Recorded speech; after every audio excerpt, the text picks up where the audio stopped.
नमस्कार, मी पल्लवी स्वागत करते तुमचं माझ्या नवीन एका छानशा व्हिडिओमध्ये। तर तुम्हाला माझ्याकडून पुन्हा एकदा व माझ्या परिवाराकडून नवरात्र उत्सवाच्या आणि दसऱ्याच्या ॲडव्हान्समध्ये शुभेच्छा। दसऱ्याच्या नवरात्री उत्सवाच्या तुम्हाला सगळ्यांना भरपूर अशा भरभरून शुभेच्छा। तर आजचा जो व्हिडिओ आहे तो टेलर लोकांच्यासाठी उपयोगाचा आहे का तर मी सुद्धा एक टेलर आहे आणि एक महिला टेलर असल्या कारणामुळे ना रोज आपण एक वेगळं नियोजन करतो की नाही मला 11 वाजता घरातलं आवरायचं आहे, नंतर मला शिलाईला बसायचं आहे, 4 वाजेपर्यंत मला शिलाई करायची आहे आणि नंतर तिथून पुढे संध्याकाळचं रुटीन म्हणजे चहा स्वयंपाक भांडी हे ते असं चालतच राहतं। पण आम्हाला टेलर लोकांना ज्या कोण माझ्या बहिणी टेलरिंग काम करतात त्या म्हणजे समजा एक 100% त्यांनी प्लॅनिंग केलं तर त्यातलं 25%च प्लॅनिंग सक्सेस होतं आणि 75% काम हे पेंडिंग वरती पडतं। हा माझा अनुभव आहे। तुमचा जो काही अनुभव असेल तो माझ्याशी शेअर करायला कमेंटमध्ये विसरू नका। तर अशा प्रकारची मला साडी आली स्टिचला। नेट आहे, नेट आहे, फेंट एकदम फेंट लेव्हेंडर कलर आहे। याच्यावरती सिल्वर असे चिटकवलेलं आहे। हे काय म्हणजे हे नाही आहे, हे सुई खालून जातं, पण शक्यतो हे जर जास्तीचं असेल म्हणजे पिको फॉल मध्ये बघा पूर्ण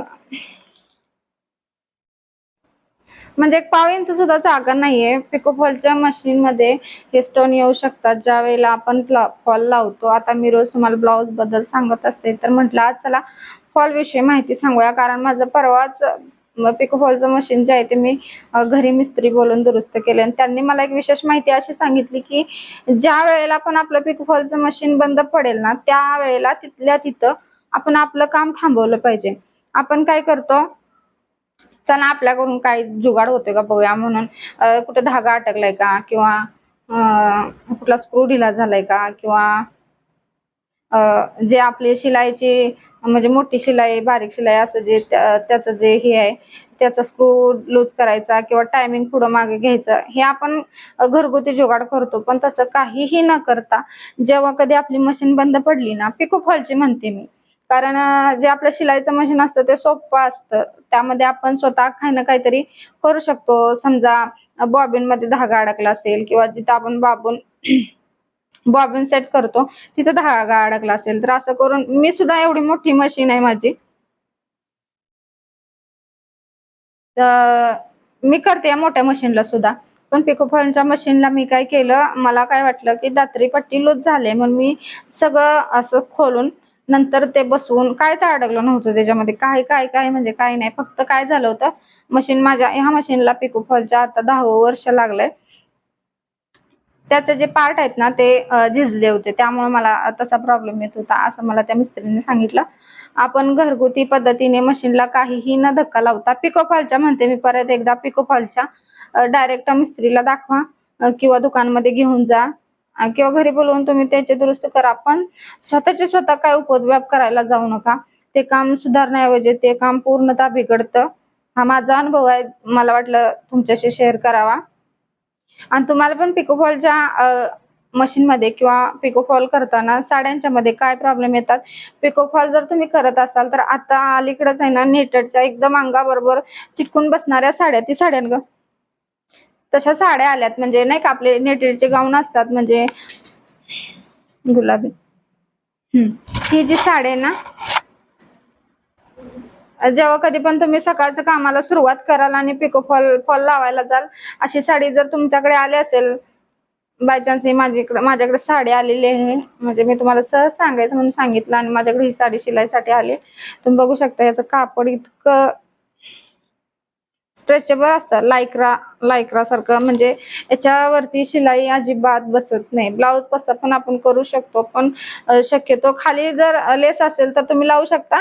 पण आता ज्या म्हणजे ज्या लेडीज आहे ना त्या मला काय सांगतात की याच्यामध्ये ना ह्या काट्यात बघा नुसतं असं कट केल्यासारखं आहे, काय फिनिशिंग नाही, काय नाही काय नाही, तर त्या काय म्हणतात आम्हाला इकडून पण पिको करून द्या, एक्स्ट्राचे पैसे घ्या आणि इकडून पण आम्हाला पिको करून द्या, तुमची मिशन बिघडवून ठेवाला, असा त्यांना काय माहित नाहीये।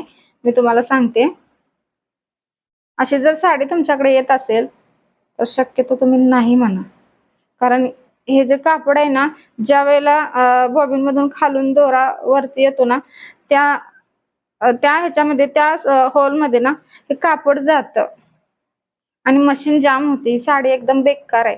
म्हणजे शिलाईसाठी नेसताना छान बसते, अंगाबरोबर बसते. म्हणजे ज्यांना पण म्हणजे अशी अंगाबरोबर फिट्ट साडी आवडते त्या लेडीजना, मी लेडीजच्या साठी सांगत नाहीये, मी जे कोणी टेलर काम करतात त्यांच्यासाठी सांगते की कोणतं कापड चांगलं किंवा कोणतं कापड चांगलं नाहीये. यामध्ये काही सुद्धा प्रॉब्लेम येत नाही. नेटेड कापड असून सुद्धा शिलाई फिनिशिंग मध्ये बसते, व्यवस्थित बसते. फक्त एकच प्रॉब्लेम येतो, जर काठापर्यंत स्टोन असतील तर स्टोन आपण काही करू शकत नाही. ह्याला मी तुम्हाला एक साधा सोपा सरळ उपाय सांगते. डायरेक्ट हातावर हात शिलाई फॉल लावून द्यायचं. मी तसंच करते जेव्हा कधी पण खालच्या साईडला म्हणजे नाही का स्टोन वगैरे असे असतील किंवा मण्यांची आता आता या माझ्या साडीला कसा गोट आहे जो पुसटसा दिसतो चॉकलेट कलरचा, तशा प्रकारच्या मण्यांची लेस असते. मी मशीनवर अजिबात फॉल लावत नाही. मी डायरेक्ट कस्टमरला सांगून टाकते की ह्या साडीवरती शिलाई बसत नाही आणि हातावरती फॉल मी लावणार. त्यांचं काय म्हणणं नसतं, त्यांना फक्त शिलाईशी मतलब असतो. आपण आपलं डोकं चालवायचं आणि कशा प्रकारे आपण आपलं मशीन सेफ ठेवू शकतो याची काळजी घ्यायची. आणि राहिला प्रश्न ह्या साडीतल्या ब्लाऊजचा सांगायचा. साडी ट्रान्सफर आहे, साडी ट्रान्सफर आहे, नेटेड आहे. याच्यामध्ये ब्लाऊजच्या आतमधलं जे अस्तर आहे ना त्याच्यामध्ये वेगळ्या साईजचा गळा जो की एकदम शार्प दिसेल. म्हणजे त्याचे कोन असतील किंवा त्याचे जे आतले आकार असतील ना ते शार्प करायचे आणि बाहेरचा जो गळा आहे तो साधा सिंपल राऊंड शेप दिसायचा. म्हणजे ट्रान्सफर गळातला दिसला पाहिजे असं या पद्धतीचं ब्लाऊज तुम्ही शिवू शकता. आणि बाहीवरती जर तुम्हाला ही लेस म्हणजे न लावता ही लेस पाठीवरती वापरून बाही पफ स्लीव्ह केली तरी पण एकदम छान दिसतं. आणि फ्रिलची केली तरी पण छान दिसतं. म्हणजे कस्टमरच्या आवडीनुसार मी तुम्हाला सांगते. आणि मेगा स्लीव्ह पण छान दिसतात त्याच्यामध्ये. मला तर हे पाठीलाच योग्य दिसतंय, पण कस्टमरनी काय सांगितले म्हणजे आपल्याला योग्य वाटतं का, तर आपण त्या कामामध्ये आपल्याला कलर कॉम्बिनेशन म्हणा किंवा कुठल्या स्किन टोनला कुठल्या शेडला कुठला कलर चांगला दिसतो, कुठल्या बॉडी शेपला कुठली साडी म्हणजे ब्लाऊज कसा दिसेल हे आपण सांगू शकतो. पण काय होतं की कस्टमरला म्हणजे ते पटत नाही. त्यामुळे त्यांचं मन राखण्यासाठी पण आपण कितीतरी वेळा आपल्याला होला हो म्हणावं लागतं. माझी जी इच्छा आहे या साडीबद्दलची मी ते सांगितली, पण त्यांनी काय सांगितले हार्ट शेप गळा आणि सिंपल स्लीव्ह मेगाबाई. आणि जर तुमचे कस्टमर तुमचे ऐकत असतील तर तुम्ही अवश्य तुमच्या आवडीनुसार त्याच्यामध्ये बदल करून ब्लाऊज स्टिच करू शकता. भेटूया नेक्स्ट व्हिडिओमध्ये. धन्यवाद.